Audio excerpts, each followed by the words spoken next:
Hi ಎಲ್ರಿಗೂ ನಮಸ್ಕಾರ. ನನ್ನ ಚಾನಲ್ ಯಾರಾದರೂ ಹೊಸ್ದಾಗಿ ನೋಡ್ತಾ ಇದ್ದರೆ ಸಬ್ಸ್ಕ್ರೈಬ್ ಮಾಡ್ಕೊಳ್ಳಿ, ಹಾಗೆ ಬೆಲ್ ಐಕನ್ ಕ್ಲಿಕ್ ಮಾಡಿ, ಲೈಕ್ ಶೇರ್ ಹಾಗೆ ಕಮೆಂಟ್ ಮಾಡೋದನ್ನು ಮರಿಬೇಡಿ. ಇವತ್ತಿನ ಲಾಗ್ ಬಂದುಬಿಟ್ಟು ನೋಡಿ, ನೀವೇ ಗೊತ್ತಾಗುತ್ತೆ.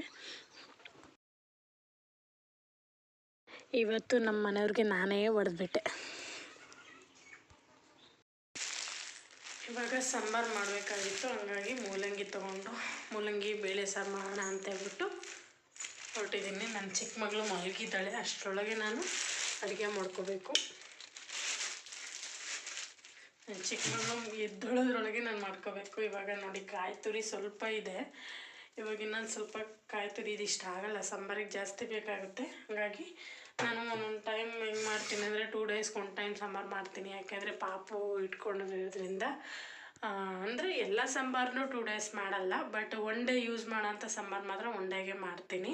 ಇನ್ನು ಮಿಕ್ಕಿದ್ದು ಬೇರೆ ಥರ ಕಾಳು ಸಾಂಬಾರು ಆಗಿರ್ಬೋದು, ಅದೆಲ್ಲ 1 ಡೇ 2 ಡೇಗೆ ಆಗೋ ಥರನೇ ಮಾಡಿರ್ತೀನಿ. ಏಕೆಂದರೆ ಸುಮ್ಮನೆ ಇರಲ್ಲ, ಬಟ್ಟೆ ತೊಳಿಬೇಕು, ನೆಲ ಕಸ ಮುಸ್ರೆ ಇದೆಲ್ಲ ಮಾಮೂಲಿ ಕಂಟಿನ್ಯೂ ಕೆಲಸ ಇದ್ದೇ ಇರುತ್ತೆ ನಮ್ಮ ಹೆಣ್ಮಕ್ಳಿಗೆ.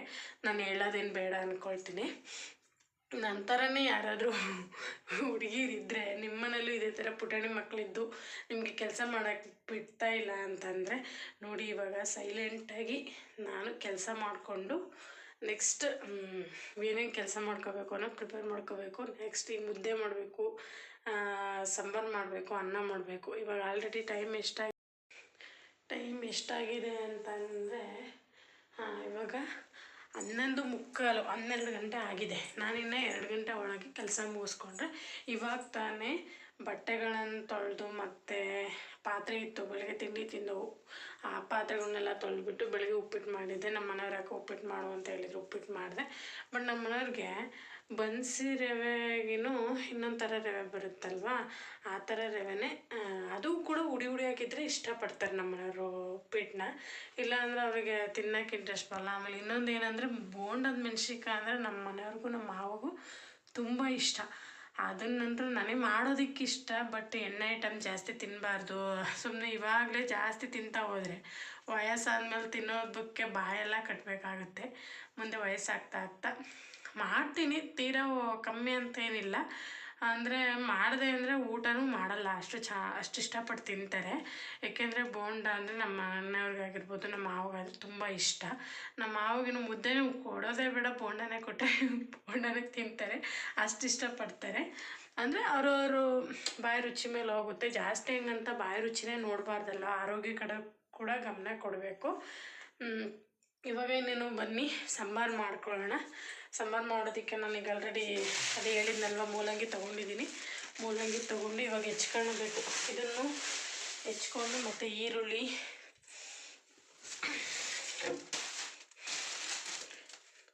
ಇನ್ನು ಕರ್ಬೇವಿನ ಸೊಪ್ಪು ಕೂಡ ಇರಲಿಲ್ಲ, ಇಲ್ಲೇ ಮನೆ ಮುಂದೆನೇ ಇತ್ತು. ಕರ್ಬೇವಿನ ಸೊಪ್ಪು ಕೂಡ ಕಿತ್ಕೊಂಬಂದೆ, ಬೆಳಗ್ಗೆನ ತಿಂಡಿಗೆ ಬೇಕಾಗಿತ್ತು, ಹಾಗಾಗಿ ಇಲ್ಲೇ ಕಿತ್ಕೊಂಬಂದಿದ್ದೀನಿ. ಮನೆ ಮುಂದೆನೇ ಸ್ವಲ್ಪ ಇತ್ತು, ಚಿಕ್ಕ ಗಿಡ ಇದೆ, ಬಟ್ ಏನು ಮಾಡೋದು, ಎಮರ್ಜೆನ್ಸಿ ಅಂತಂದರೆ ಅದೇ ಯೂಸ್ ಆಗೋದು ನಮಗೆ, ಹಾಗಾಗಿ ಅಲ್ಲೇ ಕಿತ್ಕೊಂಬಂದಿದ್ದೀನಿ.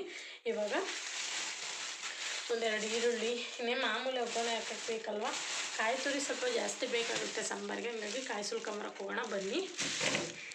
ನನ್ನ ಮಗಳು ಮಲಗಿದ್ದಾಳೆ, ಚಿಕ್ಕವಳು.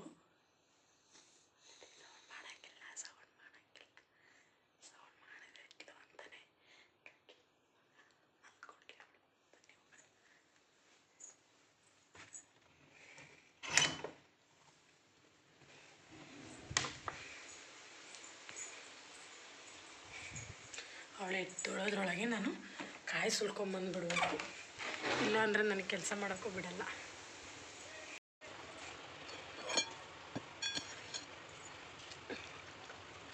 ಇದೇ ಥರ ಕಾಯಿ ಸುಲಿತೀರ.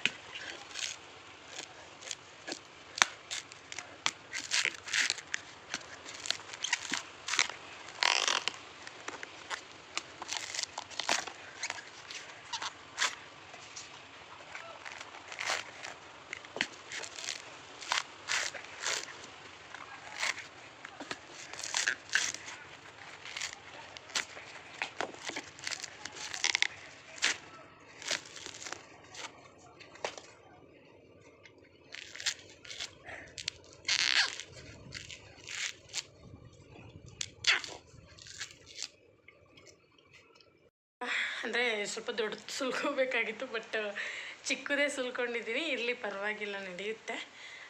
ಇವಾಗ ಇದನ್ನು ಹೊಡ್ಕೊಂಬಿಟ್ಟು ನೆಕ್ಸ್ಟ್ ಸಮ್ಮರ್ಗೆ ಪ್ರಿಪೇರ್ ಮಾಡ್ಕೊಳ್ಳೋಣ ಬನ್ನಿ. ಇದನ್ನು ಯಾವಾಗಲೂ ಡೋರ್ ಕ್ಲೋಸ್ ಮಾಡ್ತೀನಿ. ಅಂದರೆ ಬಿಸಿಲು ಟೈಮಲ್ಲಿ ಏನಾದರೂ ಸಣ್ಣ ಪುಟ್ಟ ಹುಳ ಆಗಿರ್ಬೋದು, ಹಾವಾಗಿರ್ಬೋದು, ಏನಾದರೂ ಬಂದು ಸೇರಿಕೊಂಡ್ರೆ ತುಂಬ ಕಷ್ಟ ಆಗುತ್ತೆ ಮಕ್ಕಳಿದ್ದ ಮನೇಲಿ ಅಂತ ಹೇಳ್ಬಿಟ್ಟು ನಾನು ಮಧ್ಯಾಹ್ನ ಟೈಮಲ್ಲಿ ಆಲ್ಮೋಸ್ಟ್ ಇದು ಒಣಗಿತ್ತು ಅಂತಂದರೆ ಕೊಟ್ಕೊಂಬನೆ ಮುಚ್ಚಿಬಿಡ್ತೀನಿ ಬೇಗನೆ. ಇವಾಗ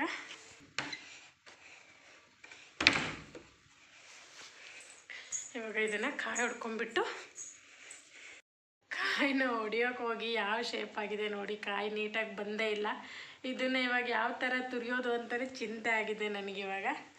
ಬಟ್ ಏನು ಮಾಡೋಕ್ಕಾಗಲ್ಲ, ತುರಿಲೇಬೇಕು. ನಾನು ಸುಲ್ಕೊಂಬಂದಿರೋ ತಪ್ಪಿಗೆ ನನ್ನದೇ ತಪ್ಪು. ಇವಾಗ ಆ ತಪ್ಪನ್ನ ಸರಿ ಮಾಡಿಸ್ಕೊಳ್ಳೋಕ್ಕೆ ಇದನ್ನು ಯಾವ ಥರ ಮಾಡೋದು ನೋಡೋಣ ಬನ್ನಿ. ಇದನ್ನೇನಿಲ್ಲ, ಮಾಮೂಲಿ ಚಿಕ್ಕದಾಗಿ ಕಟ್ ಮಾಡಿಬಿಟ್ಟು ನೆಕ್ಸ್ಟ್ ಮಿಕ್ಸಿಗೆ ಹೊಡ್ಕೊಂಡ್ರೆ ಆಯಿತು ನುಣ್ಣಗೆ. ಇವಾಗ ಕಾಯಿ ತುರ್ಕೊಂಡು ರೆಡಿ ಮಾಡ್ಕೊಳ್ಳೋಣ ಸಾಂಬಾರಿಗೆ ಬನ್ನಿ. ಬೇಕು ಅದನ್ನೆಲ್ಲ ರೆಡಿ ಮಾಡ್ಕೊಳ್ತೀನಿ. ಕರಿಬೇವಿನ ಸೊಪ್ಪು ಮತ್ತು ಕಾಯಿ ತುರ್ಕೊಂಡು ಮತ್ತು ಈರುಳ್ಳಿ ಹೆಚ್ಕೋಬೇಕು,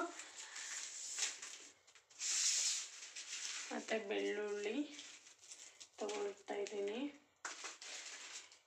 ಚಾಕು ಸ್ವಲ್ಪ ಶಾರ್ಪ್ ಕಮ್ಮಿ ಇದೆ, ಬಟ್ ನನಗೆ ರೂಢಿ ಆಗಿಬಿಟ್ಟಿದೆಯಲ್ಲ ಇದರಲ್ಲಿ ಹೆಚ್ಚಿ ಮತ್ತು ಇದೇನು ಮಾಡೋಕ್ಕಲ್ಲ, ಹೊಸದೊಂದು ತೊಗೊಂಬರ್ಬೇಕು.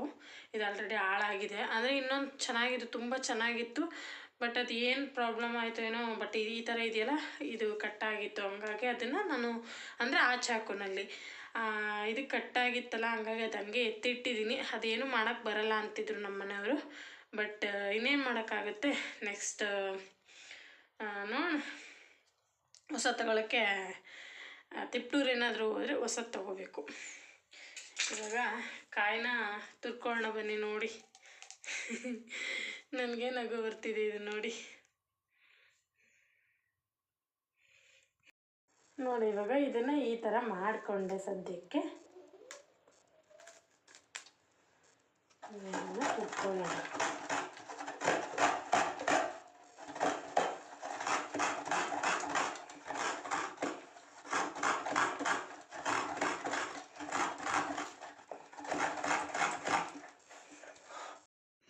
ನನ್ನ ಮಗಳು ಅಕ್ಷರಗಳನ್ನ ಬರೆದಿದ್ದಾಳೆ. ಯಾವ ಥರ ಬರೆದಿದ್ದಾಳೆ ನೀವೇ ನೋಡಿ. ಅಂದರೆ ಅವಳ ಮುಖ ನೋಡಿ ಇವಾಗ, ನೀವು ಯಾವ ಥರ ಇದೆ ಅಂತ ಹೇಳ್ಬಿಟ್ಟು ಅವಳ ಮುಖ.